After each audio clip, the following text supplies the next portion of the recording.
고린도후서 10장 12절에 보게 되면 태양이 머물고 달이 머물기를 백성이 그 대적에게 원수를 갚기까지 그리하였도다.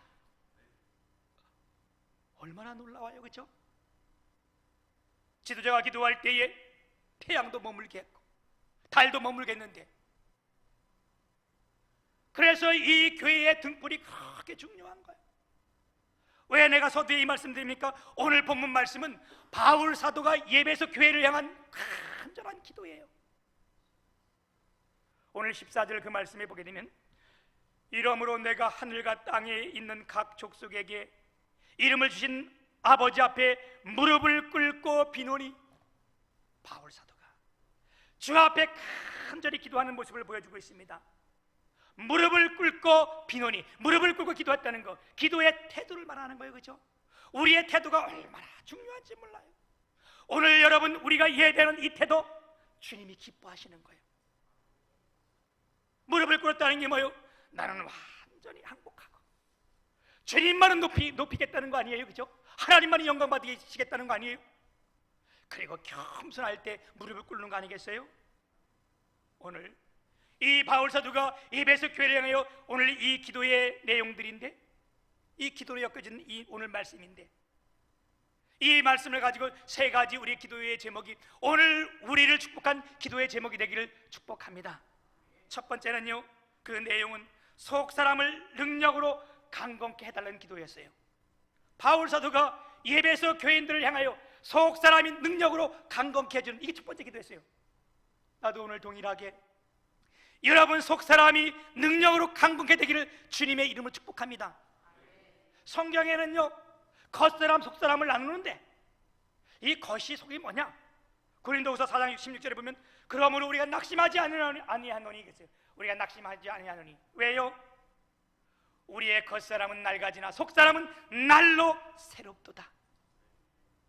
우리의 육신은 무너지고 나이가 들면 연약해지지만 우리 속사람은 날로 새롭도다. 성경의 겉사람 속사람이 뭐예요?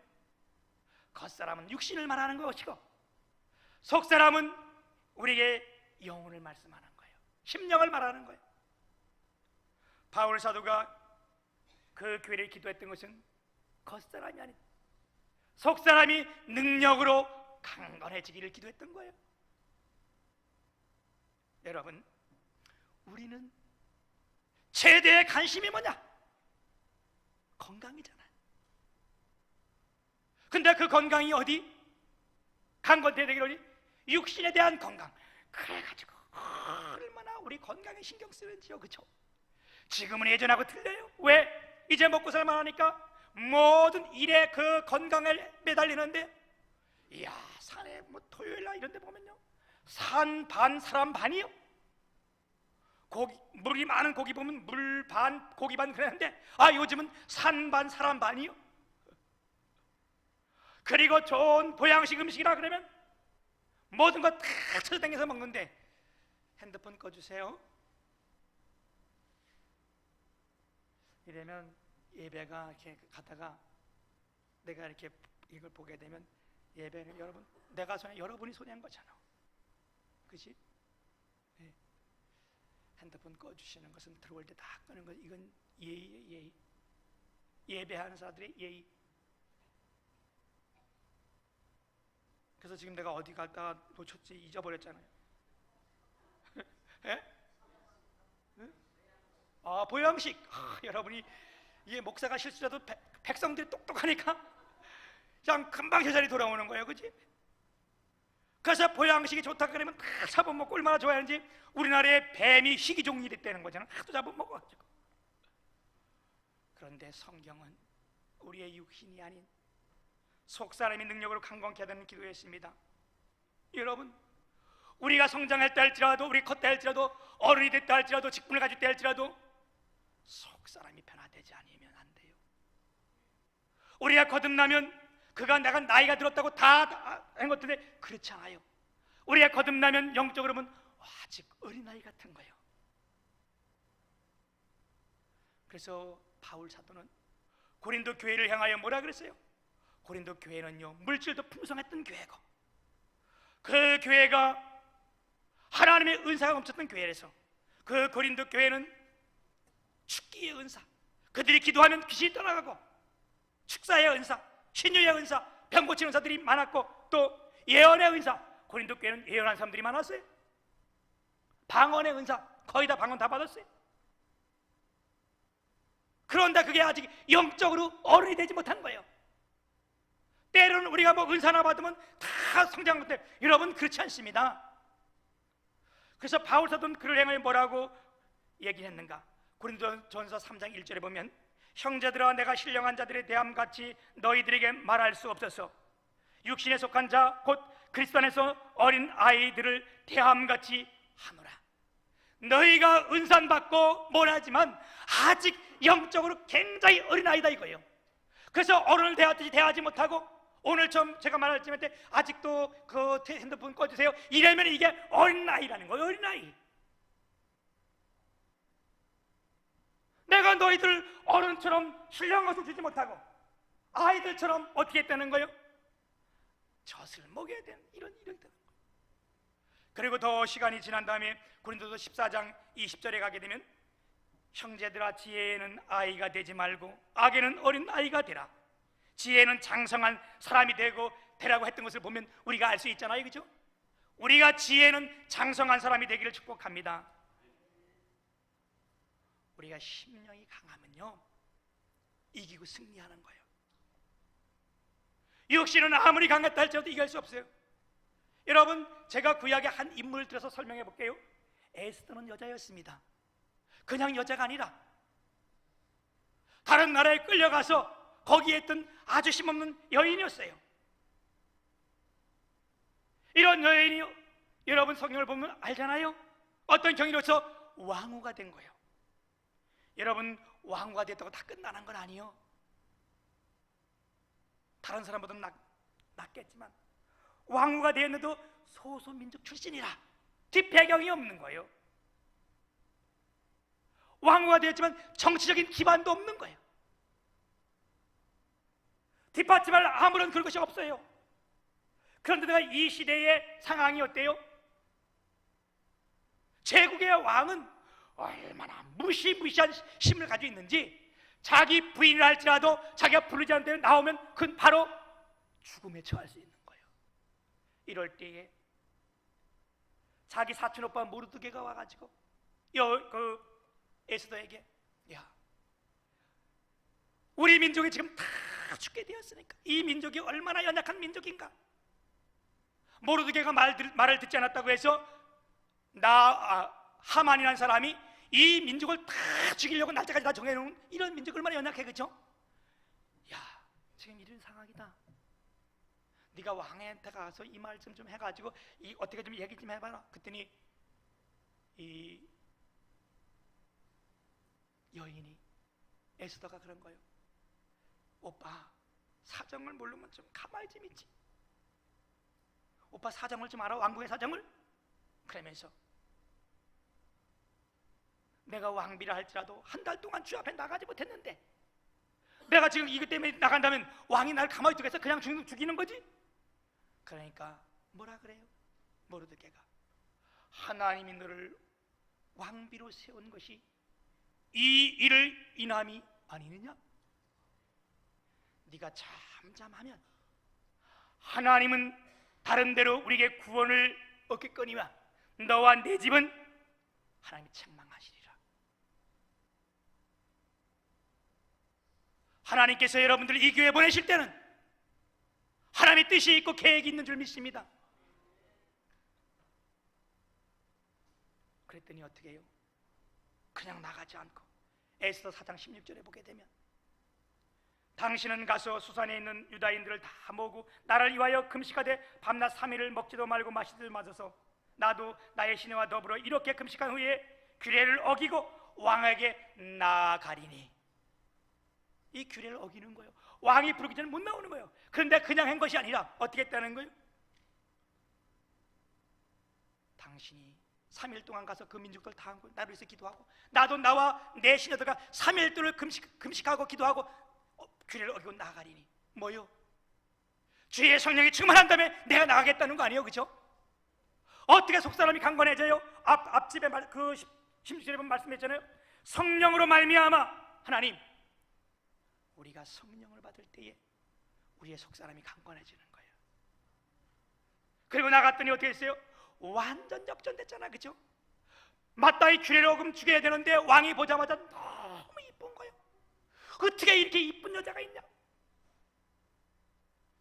이야, 내가 한 달 전에 잘못 봤나? 눈을 뜨고 네가 뭘 구하든지 내가 나라의 반에도 너에게 띄워주겠다. 이게 뭐예요, 여러분? 이게 기도의 능력이라는 거예요. 속사람이 강건해질 때 기도하고 나가니까 이게 된다는 건데, 여러분, 우리가 뭐가 두렵습니까? 오늘날 우리 기도하여 우리가 기도의 등불이 돼서 우리가 속사람이 강건해지기를 주님의 이름으로 축복합니다. 그래, 장성한 신앙이 돼야 돼요. 나이가 들어도 직분을 받아도 이 신앙이 성숙하지 못하면요, 내게 조금만 연약함이 오면, 내가 좀 손해볼 것 같으면, 내가 좀 기분 나쁘면 엉뚱한 방향으로 나가는 거예요. 이게 왜 그래요? 신앙이 성숙지 못하니까. 아직 어린아이니까. 뭔 말을 못하는 거, 어린아이인데. 어린아이한테 무슨 말을 하겠어? 두 번째 내용은요, 기도는 뭐냐? 흔들리지 않게 하여 주옵소서, 이런 기도였어요. 17절에 보게 되면, 믿음으로 말미암아 그리스도께서 너희 마음에 계시게 하옵시고 너희가 사랑 가운데 뿌리가 박히고 터가 굳어져서. 뿌리가 박히고 터가 굳어졌다, 이게 뭐예요? 흔들리지 않는 거예요. 견고하면, 흔들리지 않으면 사는 거예요, 여러분. 흔들리면 죽는 거예요. 우리 올 봄에 이 앞에 소나무, 좋은 소나무 3개를 갖다 심었는데 이 소나무가 2개가 죽었어. 하나만 살았어. 여기 있는, 올는데. 근데 나는 이것이 죽는 것이 이미 예견은 돼 있었어요. 왜? 이유가 이게 뿌리가 박히지 못했던 거예요. 이 봄에 이걸 캐러 갔는데 포크레인을 불러가지고 갔는데, 이 포크레인이 운전을 한 번도 해보지 않은 사람, 처음에 운전대 잡은 사람이요. 그러니까 이렇게 뭐 이리다 저리다 치고, 그죠? 그런데도 처음에 가가지고는 그때 11시 한 반쯤 도착했는데, 그때는 가서 배가 안 고파가지고 한 나무는 해면서 그 소나무 해면서 이렇게 다 싸가지고 한 나무는 됐는데, 이거 하나 해고 나니까 장비도 없고 얼마나 배가 고픈지 아무 생각 없고 빨리 캐가지고 집에 갈 생각밖에 안 나는 거야. 이게 그것도 초보지, 나도 초보지, 다 헷갈리는데, 그지? 그래가지고 나중에는 두 나무는 뽑는 수준이 됐다니까, 이 소나무를. 그러니까 박히지가 않은 거예요. 터가 굳어졌다, 이 말은 건축 용어예요. 건물을 지을 때에 이 건물이 흔들리지 않기 위해서 그 기초를 단단히 놓는 거예요. 터가 굳어졌다. 여러분, 건물은, 나무는 뿌리가 땅에 박혀야 견고하지만 건물은 어떻게 해요? 이 건물이 쓰러지지 않으려면 지하로 딱 밑에서 자리를 잡아야 되는 거 아니에요? 기초가 딱 흔들어야 되는 거 아니에요? 우리나라의 가장 높은 건물이 롯데 월드타워, 가보셨나요? 예? 난 안 가봤어요. 아직 못 가봤어. 근데 이게 지상 123층이고 높이가 555m, 553m의 그 전망대가 있대. 그래서 이 전망대 높이는 세계의 3번째 높이가. 대단하잖아, 그지? 가보지도 않고 놀라지도 않고 응답도 없고, 그러면 어떻게 하겠다는 거예요? 이 엘리베이터 안에, 이 엘리베이터 안에지, 이 건물 안에 엘리베이터가 61. 이야, 이 공사비가 3조 8천억. 이래도 안 놀래? 3조 8천억, 그럼 우리가 뭐 이게 잘 안 오잖아요, 그죠? 그래서 이걸 좀 비교해 볼게요. 제가 서해대교를 다 건너보셨지요? 서해대교가 그게 7,610m인데, 뭐 어떻게 잘 아냐 그러지만 이렇게 하려고 내가 이렇게 다 본 거예요. 7,610m인데 그 서해대교가 양쪽 4차선인가 5차선인가 10차선이잖아요, 그죠? 그걸 질 때에 그거를 건축할 때 바다 위에 있는 거 아니에요? 그게 7,600억 들어갔습니다. 220만 명이 투입됐고, 그런데 1년에 220만 투입된 거 한 번 드는 게 아니고, 그런데 그 롯데월드 3조 8천억이 드는 거예요. 그거에 5배, 6배가 넘는 거예요. 그 엄청난 건물. 그런데 그 건물 세우기 위해서 지하 40m를 판 거예요, 여러분. 그거 안 넘어가기 위해서. 근데 그거는 기억 안 해도 돼요, 여러분. 이건 다 잊어도 돼. 내가 왜 이 말 했냐면, 이 건물이 흔들리지 않고 그렇게 했다니까. 이게 문제는 이것이 아니에요. 정말 중요한 것은 뭐냐? 내 인생이 흔들리지 않아야 된다는 거예요. 인생에 흔들지 말라고, 흔들지 않게 기도한 거예요. 근데 여러분 17절의 말씀에 보면 내 인생이 흔들리지 않고 신앙이 흔들리지 않으려면 어떻게 흔들리지 않는다는 거예요? 17절에 보게 되면 이렇게 말씀해요. 믿음으로 말미암아 그리스도 예수께서 너희 마음에 계시게 하옵시고. 건물은 지하를 파가지고 단단히 하면 흔들리지 않는데, 우리의 심령은 하나님이 내 마음에 계시게 하면 흔들리지 않는 거예요. 오늘 그 말씀 하나 봤잖아요. 하나님이 내 마음에 계시게 하옵시고. 여러분 지금 하나님이 내 마음에 계시고 머리를 볼 때 하나님을 기억해서 하면 우리가 흔들리지 않아요. 사람의 마음을 두면 흔들릴 수밖에. 사람은 아침 저녁으로 감정이 틀리고, 어제 오늘 또 틀리고, 오늘 다 지금 내일 아침 안 오지? 우리가 그랬잖아. 내일 아침 내가 꼭 새벽기도 나갈게요. 그럼 다음날 꼭 나와요? 안 나오잖아. 왜? 환경도 변하고 마음도 틀리기 때문에. 그런데 우리 주님이 내 마음에 계시면 우리의 신앙은 흔들리지 않습니다. 그러므로 여러분, 누가 교회에 봉사합니까? 누가 기도합니까? 누가 헌신하면 누가 희생합니까? 많이 배운 사람이요? 많이 가진 사람이요? 아니요. 높이는 사람이요? 아니요. 내 마음에 주님이 있는 사람. 그런 사람들은 교회의 등불이라는 거예요. 이 시대를 밝히는 불이라는 겁니다. 우리가 이 불이 꺼지면, 이 교회의 불이, 기도의 불이 꺼지고 찬양의 불이 꺼지면 어떻게 하겠어요? 계시록에 보게 되면 내가 촛대를 너에게서 옮겨버리리라. 하나님의 촛대를 불이 꺼지면 옮겨버리겠다는 거예요.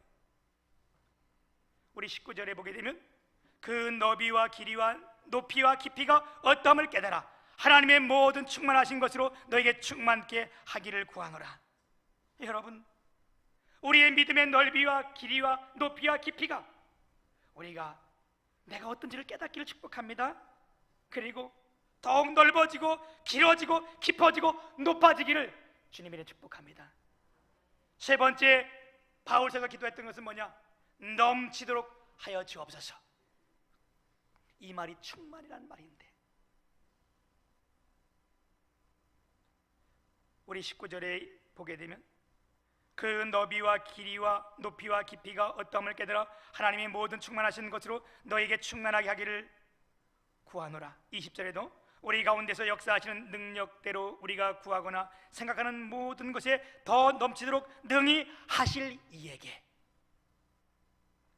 바울 사도가 에베소 교인들을 향하여 하나님, 이들에게 넘치도록 주옵소서 이렇게 기도했는데, 나도 오늘 주님의 교회 모든 성도들에게 하나님 넘치도록 채워 주옵소서. 이렇게 여러분 기도하면서 여러분 넘치도록 받길 축복합니다. 이 뭐를 넘치도록 받아야 되는가? 첫째는요, 건강이 넘치시기를 축복합니다. 건강도 주님이 주신 거예요, 그렇죠? 그래서 저는 이 시간을 통하여 여러분 모두의 건강 다 하기로 하지만, 특별히 우리 최호준 장로님, 오승윤 권사님, 우리 오영선 권사님, 김옥자 권사님, 요즘 몸이 안 좋대, 김옥자 권사님, 또 우리 허리가 나왔던 김종준 집사님, 최은희 집사님 허리가 안 좋은데 오늘 또 최은희 집사님이 지금 9시 예배 드리고 가셨는데, 어제 아버님이 집이 2층 올라가는 계단에서 넘어지셨는데, 뒤로 넘어지셨는데 머리가 땅에 대이면서 이렇게 뒤로는 머리가 이게 피가 터져가지고 괜찮은데 앞쪽에 피가 나와가지고 수술을 하면 바로 돌아가실 것 같아서 수술도 못하고, 지금 사람도 전혀 못 알아보고, 어제 저녁 때 7시쯤 이제 병원에 7시 반쯤 들어갔는데, 오늘 그래서 9시 예배 드리고 가서 병원에서 그냥 구멍만 이렇게 내서 암만 좀 조절해보자, 그걸 허락했냐 안 했냐. 그래서 지금 이제 9시 드리고 빨리 갔어요. 그 이외에도 건강이 넘치시기를 주님이 축복합니다. 두 번째는요, 물질이 충만하게 넘치기를 축복합니다. 우리가 이 세상 살 때에 불과 불의 관계가 물질이에요. 여러분, 우리가 아는 거잖아요. 물질에 대해서 누군들 많이 벌고 싶지 않은 사람이 어디 있겠어요, 그죠? 누군들 많이 누리고 싶은 사람이 어디 있겠어요? 그런데 이것이 내 마음으로 되는 게 아니고 내 힘으로 되는 게 아니잖아요. 우리 주님이 열어주셔야 되는데, 우리 하나님께서 이렇게 수고하고 헌신하는 주님에게, 모든 성도들에게 하나님께서 물질을 충만히 주시기를 축복합니다. 물질은 누구에게서 와요? 역대상 29장 12절에 보면 뭐라고 말씀했어요? 부하기가 주께로 말미암고 그랬어요. 사무엘상 2장에도 한나의 기도에도 뭐라 그랬어요? 주님은 가난하게도 하시고 부하게도 하시며, 주님이 하시는 거잖아요. 여러분 모두에게 물질이 충만하게 축복합니다. 세 번째는요, 믿음이 넘치시기를 축복합니다. 믿음이 없이는 우리가 주님을 기쁘게 할 수 없어요. 믿음이 없이는 하나님을 기쁘시게 하지 못하나니, 반대로 우리가 믿음이 있으면 우리가 주님을 기쁘게 할 수 있는 거예요. 그렇죠? 우리가 믿음으로 가면 주님이 보이시는 거예요. 믿으면 하나님이 기적을 행하시는 거예요. 우리 모두에게 믿음이 충만하시길 축원드립니다. 오늘 예배하는 저와 여러분, 이제 이 말씀을 마감하면서 다시 한번 우리 모두에게 하나님의 축복이 임하시는데, 여기 20절에 보면 우리가 구하거나 생각하는 모든 것에 더 넘치도록 능히 하실 이에게, 우리 주님은 어떤 분이신가? 우리가 생각하는 것, 우리가 기도한 것, 이것보다 더 크게 넘치도록 주시는 분이 이분이시라는 거예요. 여러분 믿으십니까? 믿으세요? 예, 아멘. 우리 주님은요, 우리가 생각하는 것보다, 우리가 기도하는 것보다 더 넘치도록 주실 분이 이분이신데, 오늘 이분으로 말미암아 우리의 믿음이 넓이를 더하고 높이를 더하고 깊이를 더하시기를, 그래서 여러분 모두에게 이 가을에 하나님의 놀라운 축복이 함께 하시기를 주님의 이름으로 축복합니다.